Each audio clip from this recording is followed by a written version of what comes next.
Hey guys, it's Bam here, and I hope you liked that little preview example for the editing tutorial I'm going to do today. So basically, I've just named it the Arrowhead transition just because that's what it sort of seems like. Basically, it's the clip in a triangle pushing from the left or the right. Doesn't matter which one, whichever one you want. The clip pushing in on another clip that's before it. So on here I've got a cinematic, then I've got my clip starting.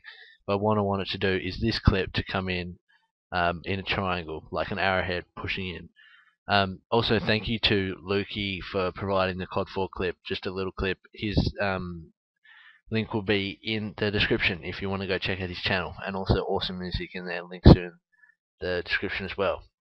Okay, so basically what we want to do is make sure you have whatever clip you have first, and then the clip after that you have the clip that you want to transition. So basically what we do is we have it lined up whereabouts you want the transition to start. Then what we want to do is click on the clip we want to be the arrowhead, Control D, and that will make two of it, and then we can just hide this bottom one for a second.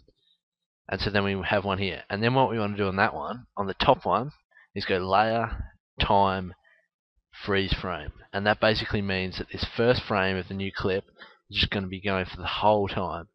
And that's really how we do it. This is a really good start for it.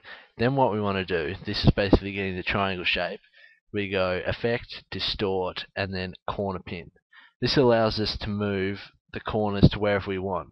So we could do some crazy stuff, but not going to do it. Basically, we only need to change two coordinates. The upper left on the Y coordinates needs to be 360.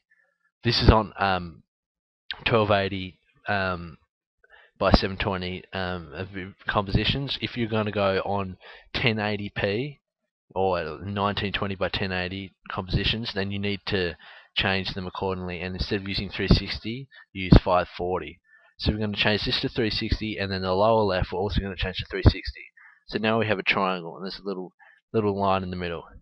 Basically, what we want to do now is we want to add a blur just to make sure that it doesn't stand out so much. So what we're going to go is Effect, Blur, Sharpen, and I like to use Fast Blur. I prefer it over Gaussian Blur, but it doesn't matter whichever one you want to use. And then I tick edge, repeat edge pixels. That doesn't really matter too much.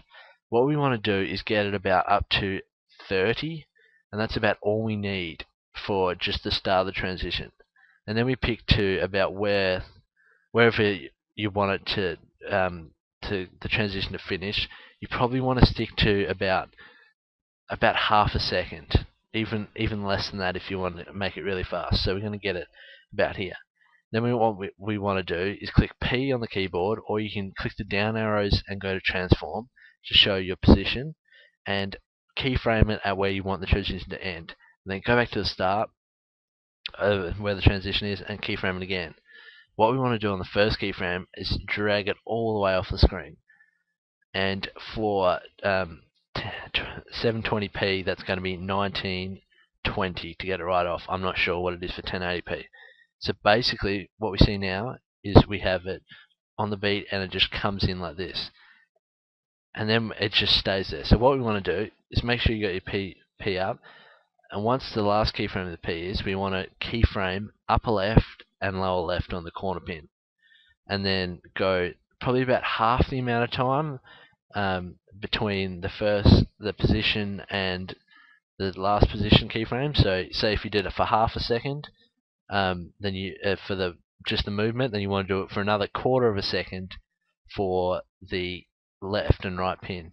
And now what we want to do is then change them back to normal after a quarter of a second. So upper left needs to be 0, 0, and then lower left needs to be 0, 720. And so then we have it here. We just have to push in and then split. And what we want to do, once we get the full split, we're just going to hit Alt and close square bracket, and basically that just ends the clip. So what we want to have there, if I'll just hide this stuff, we want to make our other clip visible, and just at that end, we just want to drag this clip to the end. So just there, so then we can see it like here, it comes in, splits, and then continues on. but we still have a little bit of blur. So what we want to do is get about just to where the split starts, and then we're going to go down here and we're going to keyframe our blurriness at 30. And then when we get to the end of the clip, our last frame of the original one, the one on top, the transition, we got to keyframe that at 5. And then what we need to do is then on the second clip, the part where it actually is just the normal clip playing again, go blur, whatever blur you used again, and then go to 5, and we're going to keyframe that, and then just go, maybe half a second in, and get rid of all the blur. So basically now we have this little transition in, it then spreads back out and unblurs, and then we have our clip. And that's basically all you need to do. And you can add color correction like I did, and then any other screen effects you want on there. It would be interesting if you can try this without splitting the clip and doing the corner pin on the original clip if you want it to keep playing, but that does mean that you need more time in your clip, so depending on how much room you've got to use. Also, if you used any flares or just glow maybe on the edge of it, it might look interesting, I'm not sure. And instead of going from the right, you are able to use the right corners to do this effect as well. It really depends on your taste. So I hope you enjoyed this. Don't forget to check out the links in the description. I will be putting out I'll be putting all of these little edit examples at the start of these tutorials in the montage. Depending on when I upload this, it may already be out anyway. Have a look at that. Okay, thanks guys. Hope you enjoyed this tutorial and hope it was useful. And I'll be back with more soon. See ya.